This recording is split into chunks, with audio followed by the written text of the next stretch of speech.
Hello friends, welcome to online study kingdom. दोस्तों, UP triple S C PT Ghatna Chakra book हम लोग cover कर रहे हैं, जिसमें कि ऑलरेडी हम लोग भारतीय इतिहास, भारतीय राष्ट्रीय आंदोलन, भूगोल हो गया, भारतीय अर्थव्यवस्था, भारतीय संविधान, लोक प्रशासन, सामान्य विज्ञान, इन सबको कवर कर लिया है।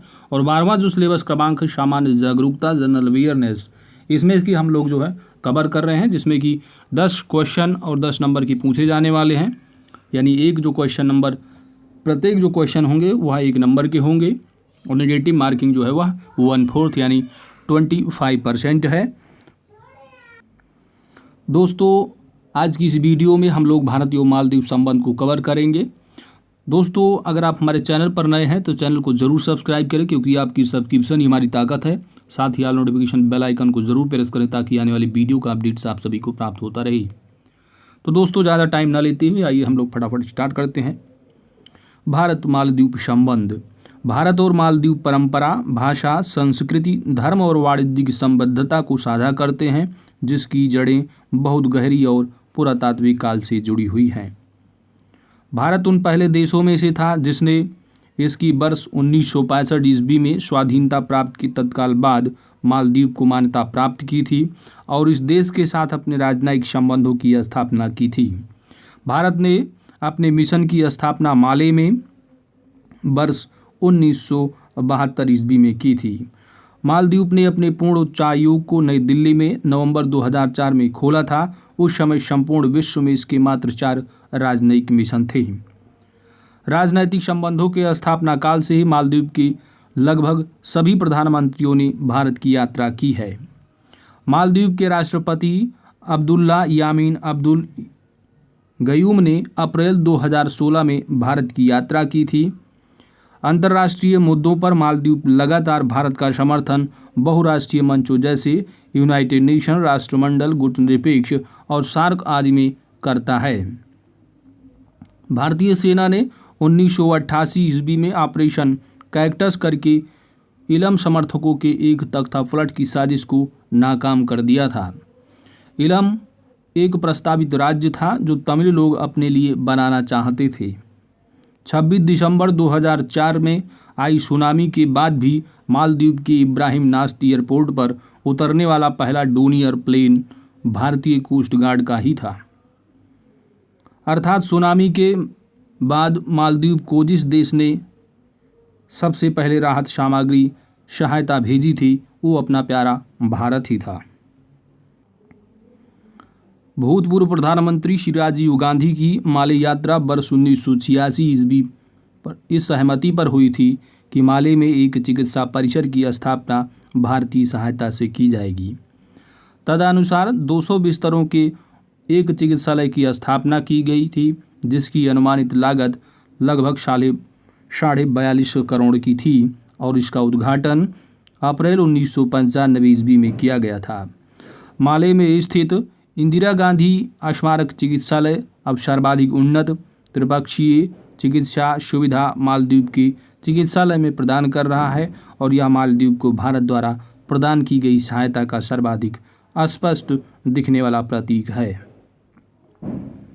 वर्ष 1981 ईस्वी में भारत मालदीव ने एक व्यापार समझौते पर हस्ताक्षर किए थे, जो निर्यात के लिए आवश्यक वस्तुएं प्रदान करता है। दोनों देशों के मध्य द्विपक्षीय व्यापार वर्तमान में 700 करोड़ रुपए तक पहुंच गया है। भारतीय स्टेट बैंक फरवरी 1974 से ही मालदीव सरकार की आर्थिक विकास में महत्वपूर्ण भूमिका निभा रहा है।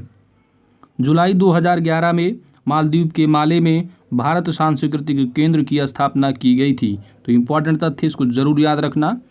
भारतीय समुदाय मालदीव में द्वितीय विशालतम प्रवासी जो समुदाय है, जिसकी कुल जो संख्या है वह लगभग 30,000 है। ठीक है, तो भारतीय जो समुदाय है मालदीव में वह दूसरा विशालतम, यानी जो मालदीव जो बाहर कंट्री के सबसे ज़्यादा रहने वाले हैं तो अपने भारत के ही हैं, लगभग 30,000। 13 दिसंबर 2019 को भारत मालदीव के विदेश मंत्री क्रमशः डॉक्टर एस जयशंकर और अब्दुल्ला शाहिद ने नई दिल्ली में 6ठे संयुक्त आयोग की सह-अध्यक्षता की थी। नेक्स्ट कंट्री है भारत और पाकिस्तान संबंध। भारत अपने दक्षिण एशियाई पड़ोसियों में से केवल पाकिस्तान के साथ वांछित स्तर तक संबंध नहीं सुधार सका है। भारत का एक समाज एवं राज्य के रूप में हजारों वर्ष पुराना इतिहास है, जबकि पाकिस्तान का अस्तित्व वर्ष 1947 से है। विभाजन के पश्चात दोनों के बीच सैनिक परिसंपत्तियों का आदान प्रदान, सिंधु नदी के पानी के बंटवारे, अविभाजित भारत की शेष नकदी का बंटवारा इत्यादि मुद्दे तनाव के कारण बने। 19 सितंबर 1960 ईस्वी को कराची में भारत और पाकिस्तान के मध्य सिंधु जल समझौते पर हस्ताक्षर पाकिस्तान के राष्ट्रपति अयूब खान और भारत के तत्कालीन प्रधानमंत्री जवाहरलाल नेहरू तथा वर्ल्ड बैंक की WABLF द्वारा किया गया था। तो सिंधु जल समझौता किस ईयर में, तो याद रखना 1960। भारत और पाकिस्तान के बीच मैत्रीपूर्ण संबंध स्थापित करने के विभिन्न प्रयास अंततः कश्मीर विवाद के कारण असफल ही रहे। इस विवाद की पृष्ठभूमि को जानना हमारे लिए उपयुक्त होगा। स्वतंत्रता से पहले जम्मू कश्मीर भारत की 565 रियासतों में से एक था। महाराजा हरि सिंह इसके शासक थे। ब्रिटिश भारत के विभाजन की शर्तों के अनुसार रियासतों के शासकों को भारत अथवा पाकिस्तान में शामिल होने अथवा स्वतंत्र बहने का निर्णय लेने का अधिकार था। कश्मीर के महाराजा स्वतंत्र रहने का निर्णय लिए। द्विराष्ट्र के सिद्धांत से प्रेरित पाकिस्तानी नेताओं का मत था कि जम्मू कश्मीर की जनसंख्या का 77% मुस्लिम है, इसलिए जम्मू कश्मीर को पाकिस्तान में सम्मिलित किया जाना चाहिए।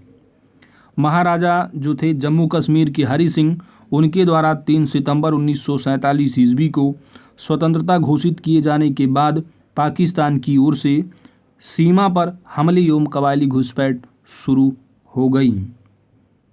24 अक्टूबर को कश्मीर के महाराजा हरि सिंह ने स्वयं भारत से सहायता के लिए निवेदन किया। भारतीय नेतृत्व ने कहा कि ऐसी सहायता कश्मीर के भारत से जुड़ने की शर्त पर ही की जा सकती है।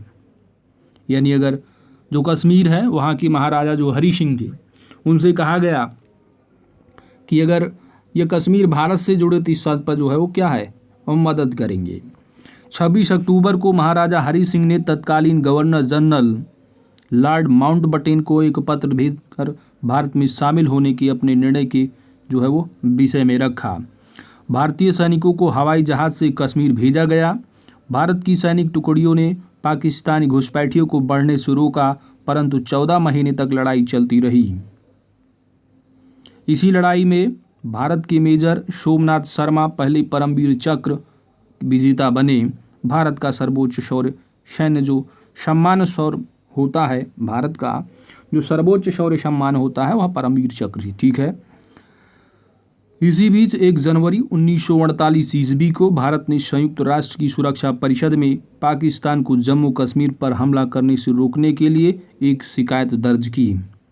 17 जनवरी 1948 ईस्वी को सुरक्षा परिषद ने एक प्रस्ताव पारित कर आपसी विवाद को शांतिपूर्ण ढंग से सुलझाने तथा कानून व्यवस्था बनाए रखने और तत्पश्चात राज्य के भविष्य को तय करने के लिए जनमत संग्रह करवाने का सुझाव दिया।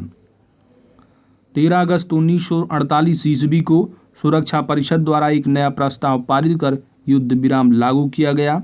भारत और पाकिस्तान ने प्रस्ताव स्वीकार किया, जिसके परिणाम स्वरूप जम्मू कश्मीर में युद्ध समाप्त हो गया। इस संबंध में एक अन्य प्रस्ताव द्वारा 5 जनवरी 1949 ईस्वी को युद्ध विराम रेखा पर भारत और पाकिस्तान ने औपचारिक रूप से अपनी सहमति प्रकट कर दी। इस प्रकार 1 जनवरी 1949 ईस्वी के प्रस्ताव के पहले भाग को व्यवहारिक रूप से 14 महीने की चल रही लड़ाई समाप्त हो गई, किंतु संयुक्त राष्ट्र के प्रस्ताव के दूसरे भाग को मानने से पाकिस्तान ने न केवल इनकार किया, अपितु अपने सैनिकों को भी पीछे नहीं हटने दिया। यदि पाकिस्तान जनवरी 1949 के प्रस्ताव को 13 अगस्त तक लागू नहीं करता तो जनमत संग्रह का सुझाव भारत के लिए मानना आवश्यक नहीं होगा। संयुक्त राष्ट्र ने इसका स्पष्ट आश्वासन दिया था। वर्ष 1954 ईस्वी में पाकिस्तान अपना तटस्थ मार्ग छोड़कर अमेरिका के साथ सैन्य राजनीतिक संगठन में शामिल हो गया। पहले वह दक्षिण पूर्वी एशिया संघ संगठन में और बाद में वर्ष 1955 ईस्वी में बगदाद समझौते के माध्यम से सम्मिलित हुआ। अगस्त 1965 ईस्वी में पाकिस्तान ने कश्मीर विवाद को अंतर्राष्ट्रीय विषय बनाए रखने के उद्देश्य से अपनी सेनाओं को नागरिकों के वेश में युद्ध विराम रेखा की दूसरी ओर भेजा। इन घुसपैठियों ने न केवल बड़े स्तर पर हिंसात्मक झगड़ों के लिए अपितु कश्मीर को अपने भूभाग में मिलाने के लिए कश्मीरियों को भड़काने के लिए भेजा गया था, ताकि वे विद्रोह कर सकें और स्वतंत्र कश्मीर के लिए युद्ध का वातावरण बना सकें।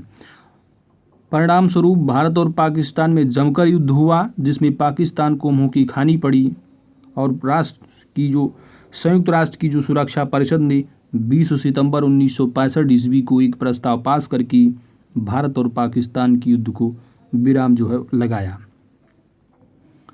युद्ध के पश्चात तत्कालीन सोवियत संघ के ताशकंद नामक स्थान पर 3 से 10 जनवरी 1966 तक दोनों देशों के बीच शांति स्थापना के लिए वार्ता हुई।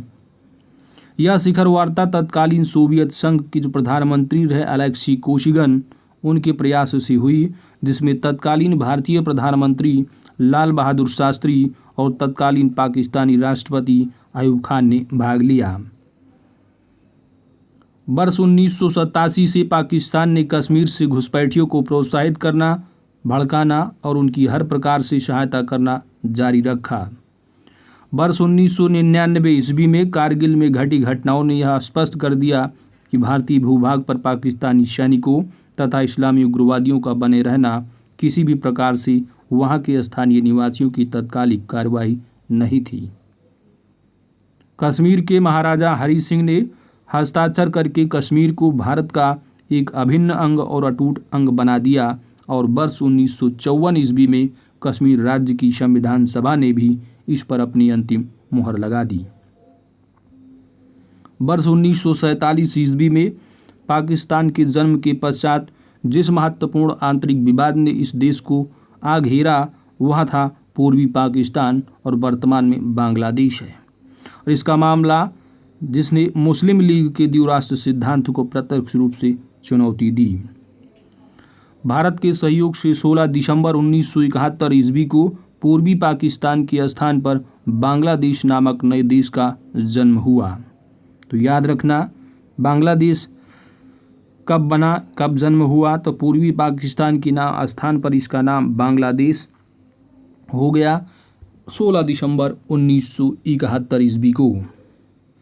भारत और पाकिस्तान के बीच शिखर वार्ता करने के लिए जून 1972 ईस्वी में शिमला में एक बैठक आयोजित की गई।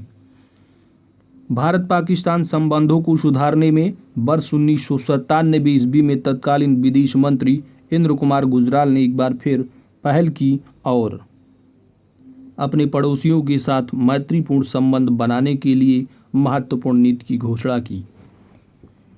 गुजराल द्वारा की गई पहल को आगे बढ़ाने का श्रेय तत्कालीन प्रधानमंत्री अटल बिहारी वाजपेयी को जाता है, जो फरवरी 1999 में बस द्वारा लाहौर गए, परंतु पाकिस्तान की आंतरिक परिस्थितियां एक बार फिर मधुर संबंधों की स्थापना में बाधक बनी।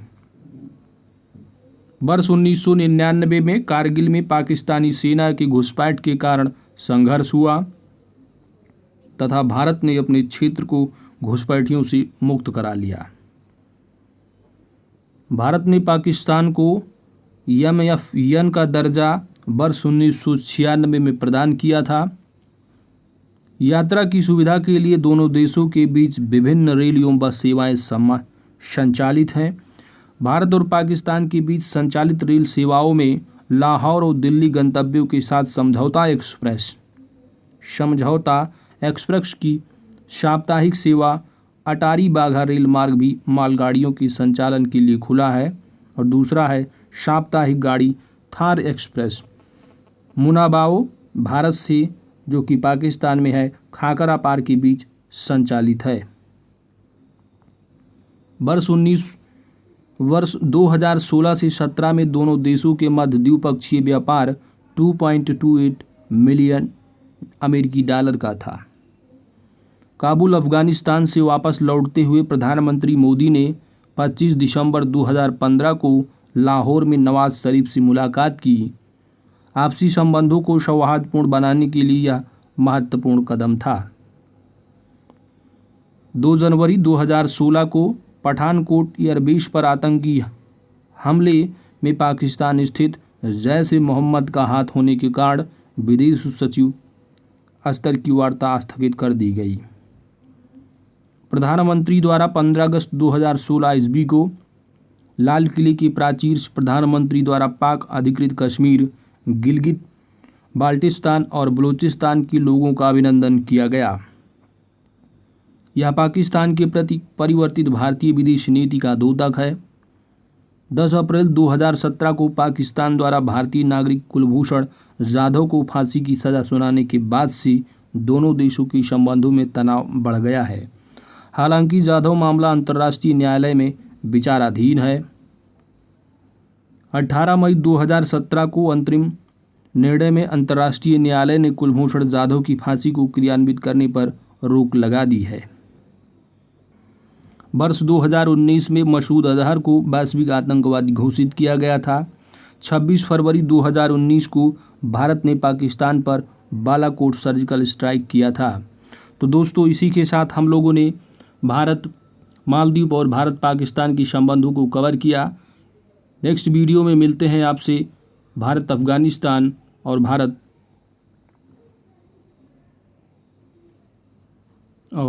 और चाइना के साथ। ठीक है, भारत चाइना बचेगा, फिर भारत श्रीलंका और भारत म्यांमार। उसके बाद हमारे जो पड़ोसी देशों से संबंधित तथ्य होंगे वह फिनिश होंगे, और उसके बाद राज्यों के राज्यपाल, मुख्यमंत्री और केंद्र शासित प्रदेशों की जो उपराज्यपाल, राजधानियाँ, इन सबको कवर करेंगे। बिल्कुल सिलेबस वाइज हम लोग कवर करेंगे, छोड़ेंगे कुछ भी नहीं। तो दोस्तों, वीडियो अगर हमारी अच्छी लगी है तो वीडियो को लाइक ज़रूर करिएगा। चैनल पर नए हैं तो सब्सक्राइब करना ना भूलिएगा। मिलते हैं नेक्स्ट वीडियो में। Thanks for watching.